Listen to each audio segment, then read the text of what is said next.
Hello, creatives. Welcome to Girl Gang Craft, the podcast. Super excited today. We have Kara from Whimsy Soul. She's a San Francisco, not born and raised, but she lives there little bit. I'll let her tell you your story. But I've been following her for a while. So really excited to have her here on the podcast today. She was originally supposed to speak with us at the summit, which unfortunately we are not hosting in person this year. So we're going to have a private little conversation with her. So welcome to the podcast, Kara. Thank you so much for having me. I know I was Thank you. bummed about the conference, but it can happen another time. You know, so is Life. the way of the past few years, unfortunately. Nothing is guaranteed anymore. Unfortunately, but we love a good podcast moment. So I'm excited to have you here. So thanks for joining us. Do you want to tell our community who you are and what it is that you do? Yeah, so my name's Kara Harms, and I'm the founder of Whimsy Soul, which is turning 7 in like 2 days. So Whimsy Soul is a lifestyle website. We cover everything from detailed travel guides, so you can take PTO with confidence, to size inclusive fashion. We tackle harder conversations like mental health and fat phobia. And then sometimes we'll give you a little nerdy fandom cocktail recipe to drink while watching The Bachelor. So we can kind of cover it all. I love it. And how did you get into any of this? What happened first? Yeah, so my husband Robin and I, we moved to San Francisco from Wisconsin. We're done with the winters. We came out here right after college, and back then I thought I wanted to be an art director. I ended up working in social media a bit for startups, and Instagram and blogging was just sort of blooming back then. This is 2014, so I really needed like a creative outlet when I just moved to the city. I didn't know anybody, so I started documenting my life on Instagram, and pretty quickly, I was forming this great little community, having awesome conversations with women. I was meeting other bloggers in the city, and it became just like a little side passion project that by 2017, so 2 years later after starting, was my full time job. And it's kind of just roller coastered from there. I love it. Thank you so much for sharing. And it's so cool because I think I've been following you for like, I don't know, a while. So Oh, it's that's cool to amazing. yeah, it's cool to see all the different variations of your business and how it's blossomed and grown. And so I'm really excited to talk to you about all of that. Yeah, Uh, it's changed a lot as the industry has evolved. Yeah. yeah. So do you think you were like more focused on fashion initially, or yeah, tell us a little bit about that beginning like Instagram stage. Yeah, I mean, like, one of the first posts was Robin, like, lying on the street to take photos of my heels. We were definitely, like, very fashion-based because I think, I don't know, in the early 2000 like, 2014, 2015, I feel like Instagram was just very fashion-based, and then travel kind of more had its moment, but, yeah, I was, like, really heavily involved in fashion groups in college, so that's definitely where I started, and then as, we started traveling the country a little bit more, aka we were really broke when we first moved out here, and we had a little more money, we could start like doing road trips.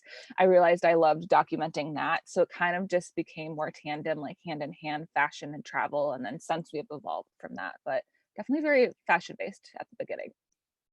Cool. And so, okay, I want to talk about video because that's a really hot topic. And I think we're sort of jumping ahead here, but I want to talk about it. Yeah. So, how did like video become a part of your Instagram content? And what was that like for you? And then I want to talk about TikTok in a second, but let's talk about, yeah, how you integrated it into your Instagram content first.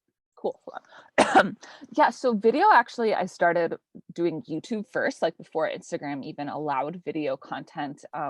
Not really doing YouTube much anymore. It's so much trying to do YouTube and TikTok and Instagram all at once. But that's kind of where I started. And then where Instagram opened up video, it took a really long time for me to figure out how to tackle video, but I have been trying to figure that process out since whenever they had like let that happen. Was that like 2018? I can't even remember when video became part of the platform anymore. But everything from doing like, wine tasting segments on IGTV to short little video clips, it's been constantly evolving. I feel like we're in a good space now where it goes hand in hand with TikTok. I've kind of figured out how to make that work for me.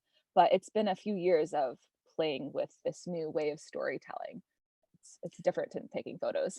Yeah, and I mean, as someone who's so in the fashion world, right? And also with the travel world, there's sort of this aesthetic that comes along with, the static images and I mean, today you posted a beautiful photo of Big Sur with all Oh these yeah. beautiful flowers. And so what is the difference? Like how does it feel to have sort of this really polished and maybe next to this still polished but less like aesthetically focused? Can you tell us a little bit about how you sort of started to explore that? Yeah, I mean, I think it was really hard for everybody who has been out there for a while because nowadays the world wants, I'm going to blame this on Gen Z, they just want like the raw, authentic, real, unpolished versions, which is fair because I enjoy looking at that from other people too. And it took me a really long time to let go of the perfect feed and having everything be very like polished and like branded and everything like that.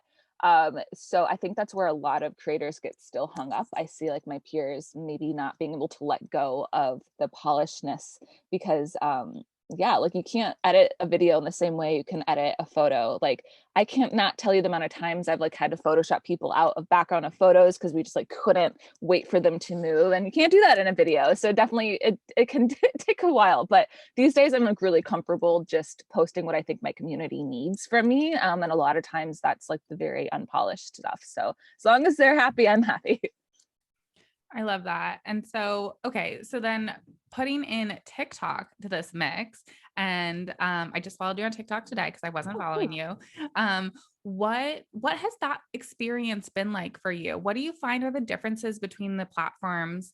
And do you find like your audience is different on both platforms? Oh yeah, definitely. So TikTok is just a wild beast. The people that have started like the community over there, they can be really mean to be honest because that's the my main account over there is very travel focused. It also went through a lot of iterations where I was exploring what is this account and recently it's very travel focused and people can get really mean about it. Our Instagram family is very nice and loving, so sometimes I have to put up bigger barriers to what I'm like just engaging with on that platform. But at the same time, I really like posting there and I like sharing there.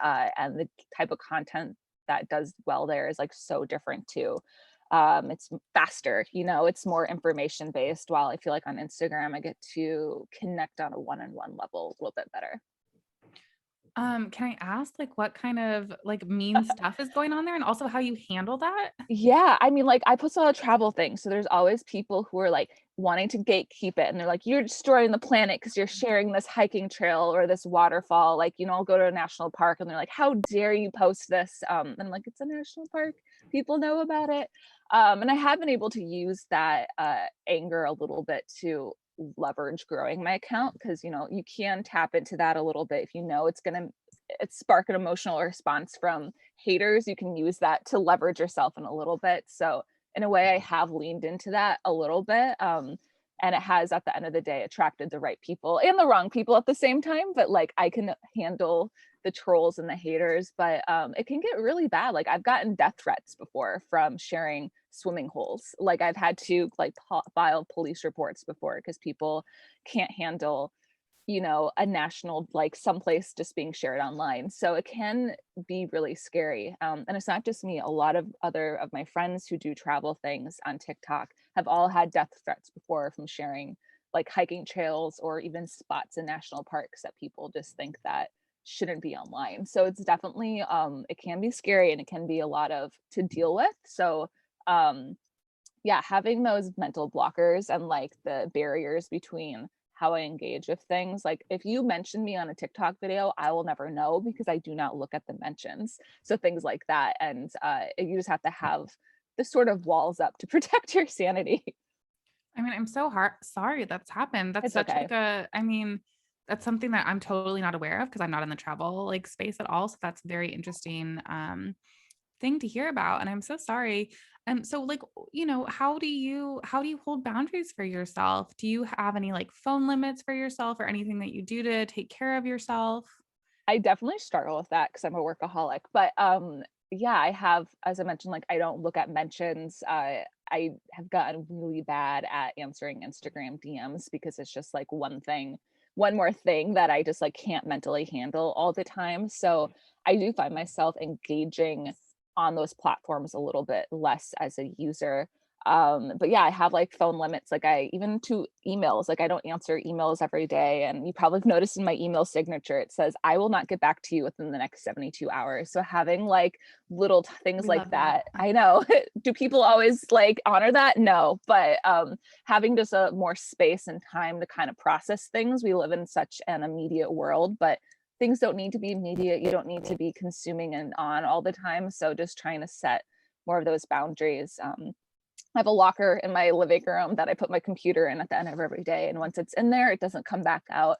So just little things like that really help me like keep the boundaries there for my own mental health. I love that. I love a physical boundary, like Yes. putting your phone to bed or putting your computer in the locker. I think that's great. Um, I just want to apologize if you all can hear someone moved in upstairs yesterday, so they're like pounding around. So here we are. This is what we do when we're uh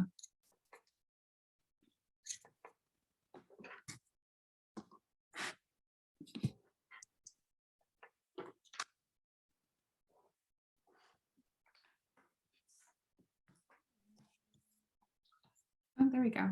There we go. Still retrograde. I was Sometimes gonna this say. Anyways, okay, so I would love to switch gears just a little bit. Yeah. I want to talk about blogging, Oh yeah. because I think it's really important. I mean, our audience right now who's probably listening, we have a maker oriented audience, product based business owners, and then we have service based business owners, anywhere from witches to healers to people who are doing content creation. All sorts of things. So, I mean, I think blogging is really applicable for everyone listening. And I think you do a really great job about it. And I would love to hear, first of all, why are you still blogging?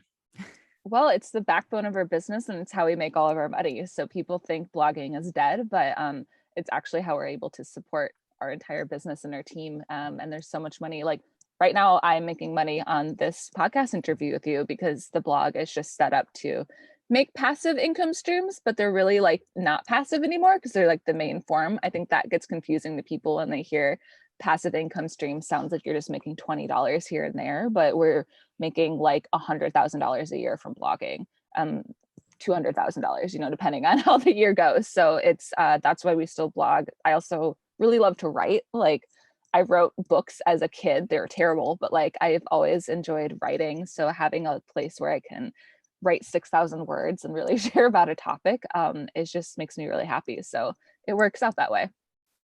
So let's talk about the revenue. So how are you making money blogging? Are you pitching companies to write blog posts? Are you using like banner ads? Are you using affiliate links? Tell us a little bit more about that revenue stream breakdown. Yeah, well, all three, but mostly we use a company called Mediavine, which is an ad banner service. There's others out there like Zoic and AdThrive, but they put banner ads on their website, and those are constantly making money.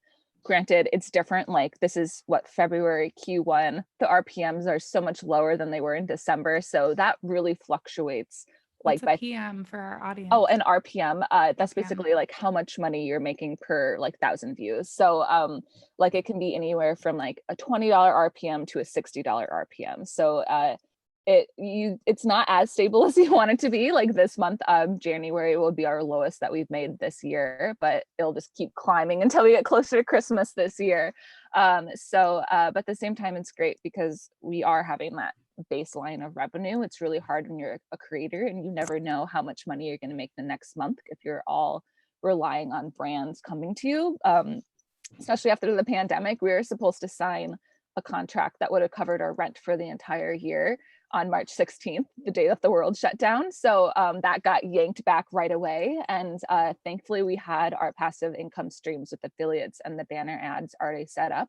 So we were fine. But if we didn't, we would have been royally fucked. Like we wouldn't have been able to pay our bills. So having those income streams set up just to make sure you can survive is really, really important. So yeah. So those banner ads, so you just add them to your site and then do you get paid per click or paid per conversion or both? How does that work? Yeah, I mean, like it's paid per view and you also get paid for clicks. There's a lot Paid of per technical. view, even if just Yeah, people land on your site and they see it. Exactly. So, and I'm not like manually inputting that in there. These services do that all themselves. It's very complicated algorithms. I just log in every day and see like, oh, I made $400 today. Yay. Or like, oh, only 200 today because it's a low month. So it's just kind of, that's how I go about it. But it's really great because I don't have to think about inserting like a Google ad code into a post. So it's really nice. They just kind of take care of it for you. So the idea is that the more that you're blogging, the more pages that you have and the more opportunity for someone to see these ads. Is that what you're saying? Exactly. Yeah. And I feel like that has really also given back like the freedom to be a creator at its best form, because I felt like when we are just when we're making money via brand deals, like our clients were actually brands. Like we wanted them to be real people, but like at the end of the day, they were our clients. So that changes the way you make content. And it can change the way you talk about things. Like I have no qualms like being really political or calling brands out on like unethical things now, but 3 years ago I would have probably held a lot of that back because brands won't want to work with you if you're that girl who's like being really loud about things. And now it doesn't really matter because I can still make money. So it just helps shape the way that you can approach your business a little bit. And yeah, like even if I can't get a post sponsored, it's fine as long as our audience still likes it in some sort of way. I can monetize it, and it just makes it a better experience for everybody at the end. That's so awesome. And I like this idea of passive income and having, a backbone to just or like a base Yeah. pay. So you can like build on top of that and like be a little bit less scarce or just Yes. trying to like spend all your time like pitching brands. So that's awesome. So I want to talk about SEO then too. So like Yeah. how do you get your blog seen by people? I mean, SEO, and that took years and years of trial and error. I've taken various workshops and read materials all the time. Google is constantly changing with updates. So I'm a part of a few different blogger Facebook groups where everyone just talks about it all the time. So you can kind of be aware of what's happening, what you're going to have to change with your strategy in the next few months. But yeah, like knowing how to actually do SEO correctly is like everything. And a lot of people think they know how to do it correctly. I definitely thought I did for a while, but not at all. So most of our traffic is organic inbound. We have about 20% of our traffic is return users, but mostly it's just people who find us on Google searches. So it's a very powerful skill to know if you can do it right. Can you give our audience like a quick and dirty like 3 tips for SEO? Find a really good like keywords, like key search tool, because what you think people are searching for probably isn't what they actually are searching for. Invest in workshops to teach you skills, and then find some Facebook groups so you can be learning that way. I think is a great place to start. That's super helpful. Um, okay, let's talk about your team too. So, what does your team look like today? How tell us a little bit about building your business. Yeah. So last year we hired some freelance writers, which was like a really big step, and we've been working towards that for a while.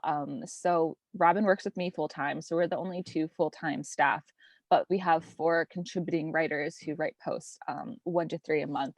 And then we also have other various freelancers, so some VAs for like Pinterest and other things. We have a great PR person who helps us with that.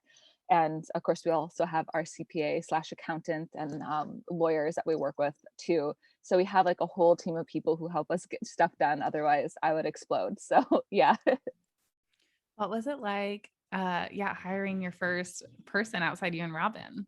really scary. Like I've never been a boss to anyone in that sort of way. Like in offices, I always had people like managing me. So I've never really managed people. So that was a big learning curve. I did have the ability to hire two people I knew before. So that helped kind of bridge that gap a little bit, and I could like be very transparent with them and be like, hey, like tell me if I'm doing this wrong. So that was helpful. I definitely leaned on them to help me learn how to be a good boss. But yeah, it took a lot of time to figure out how to make that work in my schedule and how to make sure they have what they need. But it's been really good so far, and we're actually planning on hiring more people this year. So definitely needed a little trial run first. That's so exciting. How did you know that you were ready to hire someone? Well, having like consistent ad banner revenue is a big part of it. And we kind of really identified that in order to do the rapid growth that we really want, we just need more voices on the blog. Like I can't be writing all the blog posts because I would explode. I don't have enough time. And just like where we want our business to go, we just needed more hands-on for that. So it was a lot of like planning and like forecasting and mood boarding where we want our business to be. And then it was really just having the right financial backing for it because I wanted to hire people like 3 years ago, but I just like knew I couldn't have the consistent revenue. So we can finally got to the point where we had consistent revenue. Awesome. And so you're hiring more people this year. What does that look like? It's very different because now we have identified different roles we need. Like I'm on the hunt for a managing editor to manage like blog posts. So if anyone's listening to that, knows of anyone, let me know. So just other skills to help with things. And then we're also hiring some more writers too to cover different sort of niches that nobody else has. I really like finding people who have a different voice than I, has a different view on the world because I feel like I don't know, our readers deserve not just my point of view, like other people's point of view too. I love that. Okay, let's talk about brand partnerships too. So, I mean, you've already talked about how banners have been sort of Mhm. the base of your business, but I assume you also lean on brand partnerships. Can you tell us a little bit about that process? Yeah, well, we're really proud that we don't lean on them very much anymore. We're very selective about the brands that we take on. For example, in 2019, I actually just know this because I had to pull all these numbers for a Business Insider interview. We worked with 72 brands in 2019. In 2021, we worked with 10. So we really cut back on what we were doing. And that hurt financially up front because we weren't having all of that. But in the end, it helped us, increase the amount of like blog posts we're having and build a team. And in the long run, that was able to help us like scale our business in a different way.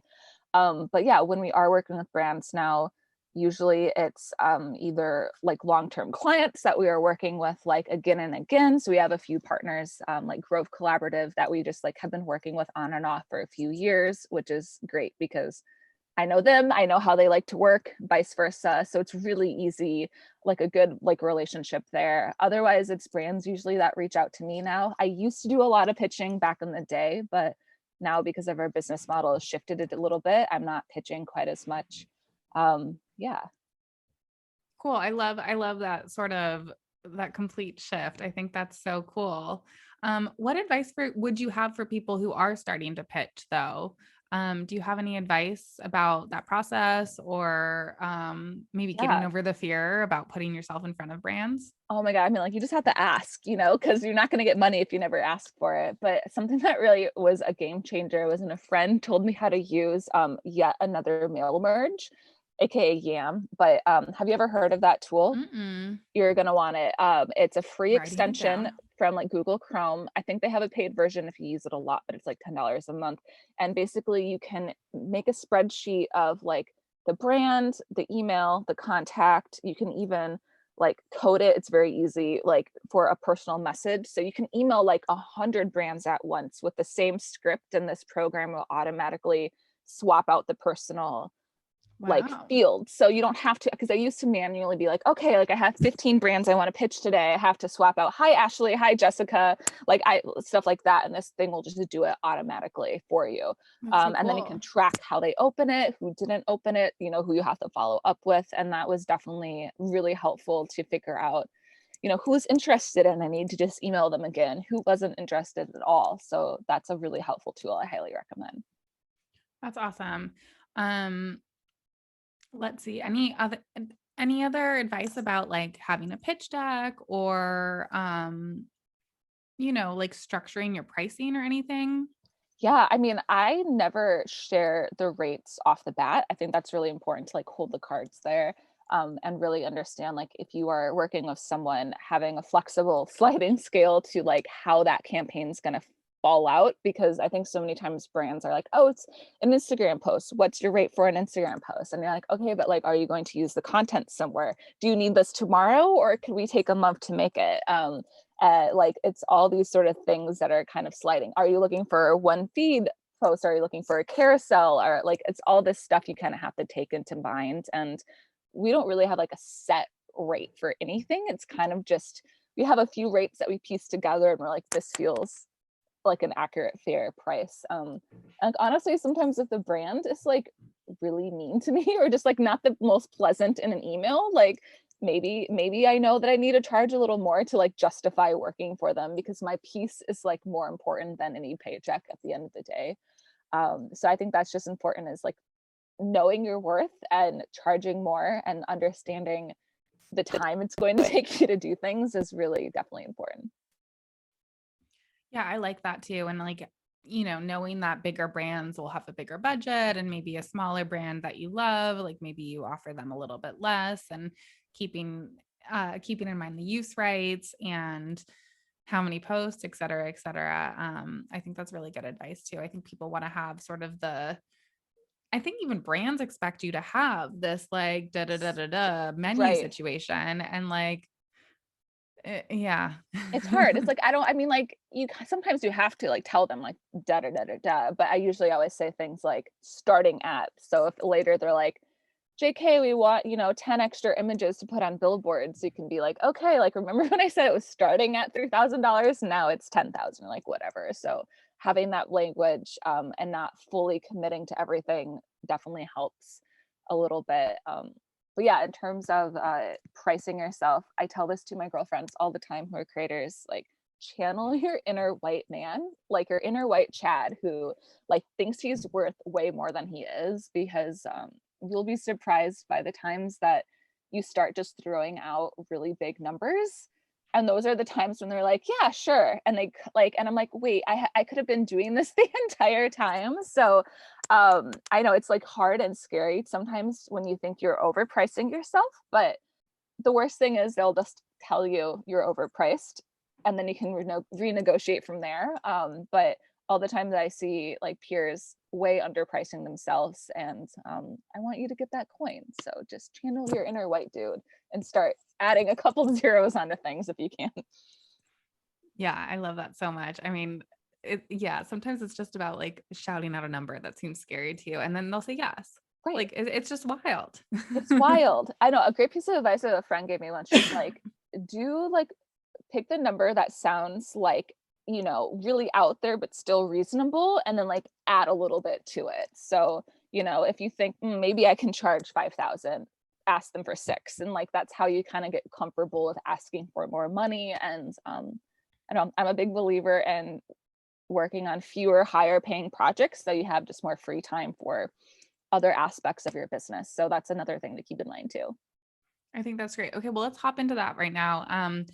So you have again this banner background. You have some brand partnerships. What else is the structure of your business? What drives you? How do you decide to post if you're not working for any brands or the man? What are you sharing with the world? I mean, I'm a type 3 Virgo, so I have like just an You internal are fire. me Yeah. Hey girl, so you get it. Actually, a lot of content creators are type 3s. So it's never really a problem for me to come up with ideas. If anything, I have like too many ideas. So I have a business coach who helps me like figure out what I should be posting every month, to align with what's happening with the world. So that's very helpful. We also have team meetings like once a month to kind of plot out what we want to be sharing, and that helps me figure out what we should be focusing on that month. But sometimes I'll just make something, like a video, and I'm like, you know what, this is fun, and I just want to share it today. So sometimes it's very off the cuff, but I try to be a little more planned with what's happening in the world for like holidays and trends and other things. And then, so how do you plan your time? Like, how do you plan your week? Do you normally go into your week knowing what's happening, or do you listen to your gut, or That is like changing a lot. So for a while I was really into like the witchy woo side, where I'm like, I'm just going to go with whatever like my intuition tells me that day. And I definitely think that's really important when you're doing creative things, especially as a woman, because like when depending on when your menstrual cycle is, like the hormones like actually change how creative you are and what you're wanting to work on. So I definitely try to utilize that to plan, or like my super creative weeks around like the right type of hormones pumping through my body. But that doesn't always work when you want to like move yourself forward. So it's been a balance of me to try to figure out like a more rigid schedule to help make sure things happen on time versus giving myself enough room where if I'm really not feeling like writing that day, I'm not going to push myself. I can do something else. So sometimes it's like having your plan A and then like a plan B in case that doesn't quite work out. So what do you do for fun when you're not working? What do I do well, I love hiking. I go kayaking a couple times a week in the Sausalito Bay. My husband Robin likes to cook, so we'll like eat his food and like, make big dinners around that. Yeah, some friends, we really like to just hang out and like watch movies or go to the park and like drink wine. So that's usually what I'm doing when I'm not working. That's great. Um, Okay, let's talk about body inclusivity. Yeah. That's a big part of your mission. And I recently watched your video about you going to Rome for 6 months. I also spent time in Florence for 6 months, so I get it. And just sort of having this realization. Well, I'll let you say it in your own words. You want to tell us about that little video? Yeah. So, for everyone listening, I studied abroad in college in Rome for 6 months, and I had posted this. It was originally on TikTok, then I posted to Instagram. I stitched it. Some guys like, tell me like when you were finally able to like had a big step forward in your food relationship journey, and a big step for me was after that trip because on that trip I discovered Nutella was a thing. I got to eat like fresh Parmesan Reggiano every day, like tortellini and just like pesto and like all the delicious Italian foods. And I gained like 30 pounds. I didn't notice it while I was on there, but afterwards I came back and I was like, oh, I gained a lot of weight. And I had this whole moment where, it's like, fuck, oh no, like all the internal fat phobia. But then my overarching feeling from that was like it was so worth it, like the food was so worth it. So that was video was basically just about how I don't know, that helped me really have a better relationship with food because I don't know, I think food is love and food is joy, and especially Italian food. So that was a really great step. It doesn't have to be the enemy. It can actually be this thing because my experience would have been totally different if I refused to eat any of that food because I was fearing a couple pounds on my body. I would have been miserable and not engaging with the culture. It would have been like, why are you in Italy if you're not going to have the fresh olives? You know what I mean? So it definitely, yeah, it was a really great step.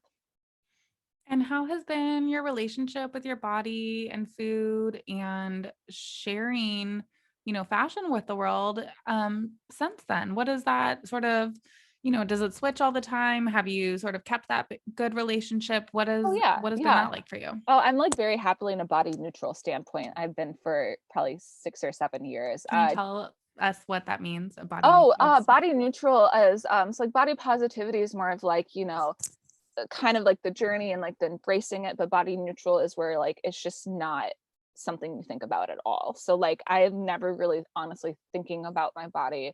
Sometimes I'm like, shit, I need to stretch more because my back hurts, but like that's about like the limit of it. It's not like, talking to the mirror being like, oh, love your thighs today, Kara. It's just like, oh, there's thighs. So like that's the end goal I hope everyone can get to, is being like, this is just a body, it's just a meat shell for my soul. So like we're trying to get people to that. So Meat yeah, shell. a meat shell, that is actually another thing that has helped me in my journey. So I did a lot of that internal work before I started blogging, and a little bit of it actively while I was like at the beginnings of sharing body positive stuff, 2016ish. Was like kind of on the tail end of my personal journey. I don't think I would have been able to talk about these topics in college, like right after I went to Italy, but I definitely had to go through that myself so I can then talk about it, if that makes sense. And how do you continue to talk about that in your work? What is that sort of sharing process like? Yeah, I mean, it's hard sometimes because sometimes I feel like all my Instagram community wants from me is just like swimsuit photos and talking about fat phobia. And there's a lot more to me than just talking about that. And one of the strategies has actually been hiring freelance writers who can talk about that. So it's not always on me to be like, love your curves today. Like I'll always post those for you guys, but I would rather talk about other things sometimes. So that has definitely helped. But yeah, sometimes the roadblocks are like, today I want to share a cool hike I did, but I know you know, a mental health post will probably do better on Instagram, and it's just trying to weigh like what do you post that day, and that can be a little annoying sometimes. But Mhm. at the end of the day, I don't know. Whenever I post body positive stuff, people always send me these really nice messages, so I know they're really important. So trying to find the balance is definitely, I think something I'm actively working on, to be honest. That's beautiful. Um, yeah, a little bit more about this, like understanding what your audience wants and like if posts are going to do really well and I don't know how do you manage that? How do you manage all what should I post today? Are they going to like it? Do you care about your numbers? How do you manage all those emotions or thoughts It's a for lot. I yourself? mean, now that we've pivoted the way our business like makes money, like I don't care about the numbers much at all anymore. Like I'm not like being like, holy shit, I need X amount of likes on something, which is great. It's very freeing. At the same time, then there's almost like too many possibilities of the things I can share. So it can get a little hard.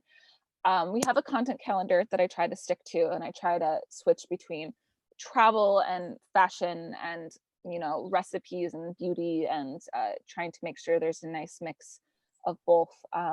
But yeah, trying to plan is the best I can do. But sometimes, I don't know, like I'll just feel that there's a trend I'm feeling in the air on social media where people are having really bad weeks for whatever reason. And then I decide to quickly pivot the type of stuff that I do to meet the needs of what the community wants. But sometimes I post things that I don't think they're necessarily going to like, but I need to post it for myself.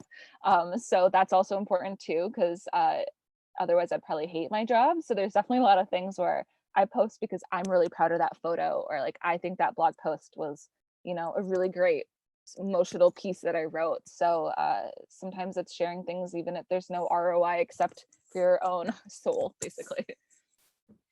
The ROI of your own soul. I love that. Look at That's me, so it's early. I'm so eloquent. okay, what is next for you? Where do you see your vision going in the next few years? Well, Robin and I actually just started a second blog because we're crazy. Mm, So that's something we're working. It's called Soul Homesteading, soulhomesteading.com. There's only like 7 posts on there right now, but that one is very much on like urban homesteading, foraging, like wild plants and mushrooms, really like recipe focused. He grows tomatoes in our kitchen. Somehow he managed that. So it's a lot of more like green thumb, foraging nature sort of stuff. So that is something we're also building up actively. But yeah, I hope for Whimsy Soul to bring a lot more voices in it. I would love, you know, in a few years to have like 5 to 10 different women who are sharing their stories and making meaningful content. So there's something every day. There's something new and fun for you to read. So that's kind of our long term goal. Which it'll take a while to get there, but I know we'll get there. I love that. Okay, well, where can people find you, Kara? Yeah, well, whimsysoul.com is our blog. Instagram is at the whimsy soul. TikTok is just at whimsy soul. Um, Pinterest as well, but those are the main guys. And any last advice for content creators and makers and entrepreneurs who are just trying to navigate it all and having their head go in so many different directions? Any last advice on how to sort of focus in and build your revenue and build your audience? Yeah, I mean, it's I think two main things is one, like really learning how to put the blinders on. Because I hear a lot people think that, you know, their Instagram posts are supposed to look one way, or being an influencer or a small business owner looks a certain way because they saw it online. Like maybe it should look like that for you, but maybe not. When I talk to people about how we like have cut off most of our brand deals, usually I'm like, people are like, holy shit, you did what? Like that's not what an influencer looks like, but it works because it makes us money. So the second part is, what is actually making you money? What do you like doing? And like, where do those intersect? So it doesn't matter if blogging doesn't work for 99% of the other influencers out there. Like it works for us and I like doing it. So really soul searching and looking at the hard numbers and not what other people are doing is like where you're going to find that success. Well, thank you so much, Kara. This has been an absolute pleasure. Yay. Thank you so much for having me.